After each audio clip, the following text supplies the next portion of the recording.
Licensed producers across Canada, just like this one, are gearing up for the implementation of legalized recreational marijuana, which kicks in on October 17th.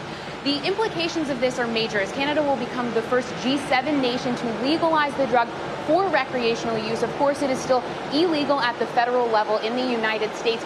We interviewed the CEO of Auxly yesterday. His name's Chuck Rifici. They're creating a consumer packaged goods company in the cannabis space that does everything from grow to research to retail. They've invested in FSD Pharma, which owns the facility that we're live from today. Rifici's biggest concern about legalization for recreational use is that there may not be enough cannabis to start. It's certainly exciting that we're going to have legalization. Different provinces, different jurisdictions across the country are going to have different levels of preparedness for retail. I think we will see empty store shelves because we've seen it in every other place in the world that has legalization. And there will be a lack of product over the first year. Many of the producers across the country are ramping up production, but there's still a bit of a lag for that to catch up. Market size has been really difficult to pin down. There's been estimates anywhere from $4 to $10 billion over the first 2 years. One thing that everyone seems to agree on, though, is that sales in year one will be especially limited because the product that they're able to sell is more limited. It's just flower, oil, and seeds, edibles that are very popular in markets in the United States like California, Colorado, and more. Those won't be on shelves until 2019, guys. Stocks from Tilray to Canopy Growth have truly been on a wild ride, which has some people talking about a potential bubble. We are in a bubble, but we were in an internet bubble in 1998, and it continued for another 3 years. And if you did not make an investment in 1998, you missed a lion's share of what could be earned in terms of return on investment. Canadians are really optimistic about the opportunities that recreational legalization brings with it. We talked to the CEO of Auxly. They've invested in the facility that we're live from today. Their CEO says that they're really preparing for the next wave of legalization, which comes in 2019 when things like edibles will hit the market. Auxly is really preparing for the second wave of legalization, which is October of 2019, where we're going to have all the range of products, not just flower and oils, but edibles, vape pens, and all the products you see in dispensaries like in Colorado and Washington State. Our Kate Rogers is live in Ontario. Kate.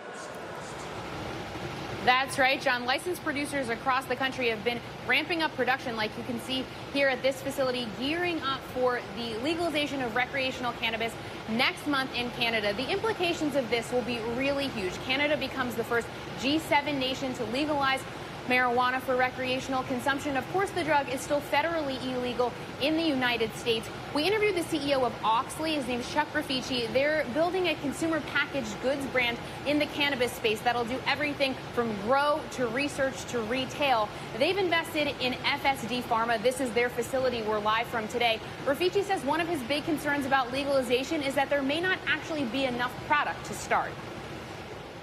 It's certainly exciting that we're going to have legalization. Different provinces, different jurisdictions across the country are going to have different levels of preparedness for retail. I think we will see empty store shelves because we've seen it in every other place in the world that has legalization over the first year. Many of the producers across the country are ramping up production, but there's still a bit of a lag for that to catch up.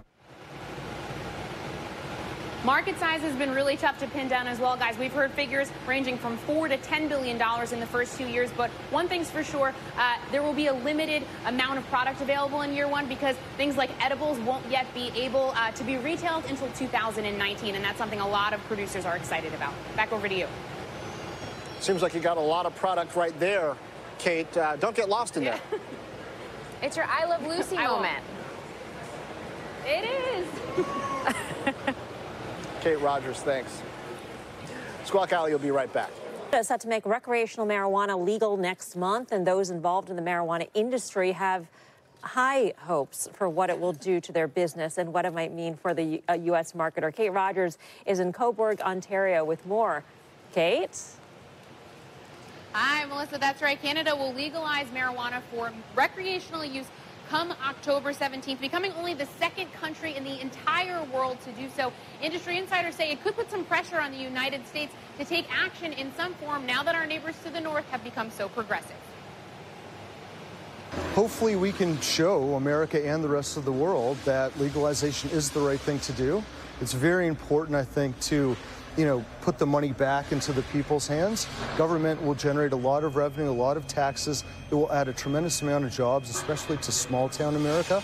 And I think it's really important that the world gets to see this and hopefully follows Canada's lead as a G7 country. This also comes at a time when major companies like Constellation Brands and Coca-Cola are either making deals in the space or watching legalization as it unfolds, and especially things like CBD, which have pain-relieving properties and don't necessarily get you high. We are here at FSD Pharma. They're focusing on the medicinal market. They believe that's where the most money stands to be made. And guys, as we've heard about a shortage in the rec market, they say as more of this product moves into the rec market, we could also wind up with a medicinal shortage in the first few years. Back over to you. So, Kate, one of the things I wanted to ask you about, though, is when you're focusing on medical marijuana, you're up against companies, big pharma, that have been treating these illnesses for decades or generations even. How do they think they're going to break into that and make theirs the go-to product? Well, so Canada has actually been way ahead of the curve with their medicinal market. It's been in place since 2001. So they have already been working on this. But all of the growth that's happening right now has to take place under the medicinal umbrella because recreational is not yet legal.